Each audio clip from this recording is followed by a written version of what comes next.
õnnistamine siis. Lipu õnnistamisel seisavad kõik näoga lipu poole. Ninad eeskujulikult viltu peas. Nii. Hambad paljad ja kütkestav ilme näol. Jalad harali, kübarad põlvede vahel, varbad sissepoole. Klubi president, hoides paremas käes vana luuda, Lars Alaspidi. Kus on luud?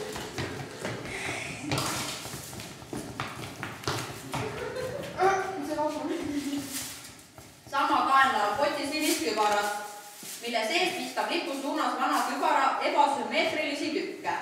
Nende hulk võrdub liikmete arvuga pluss 10 tükki lisaks. Itsitab veidralt ja ole sa õnnistatud, oo roosa lipuke. Kõikidest lippudest kõige lipulikum. Kõikidest lippudest kõige lipulikum. Ja kestku meie naer kaua. Ning vii klubi alati sihile meie naljakate tegude väljamõtlemisel. Ja vii meie klubi alati sihile.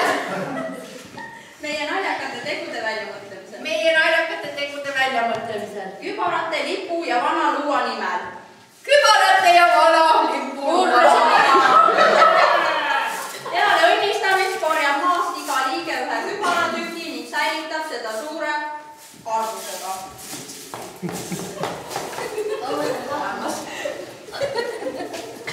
Vajadusel kaitsete seda oma hirnatamise hinnaga. Igal kokkutulekul näitab ette selle vana kübara püha tüki, mis on ühtlasi pääse kokkutulekutele. Nüüd on arvukoht. Ülejäänud kübaratükid on presidendimoori juures hoiul uute liikmete jaoks. Alla kirjutanud maailma.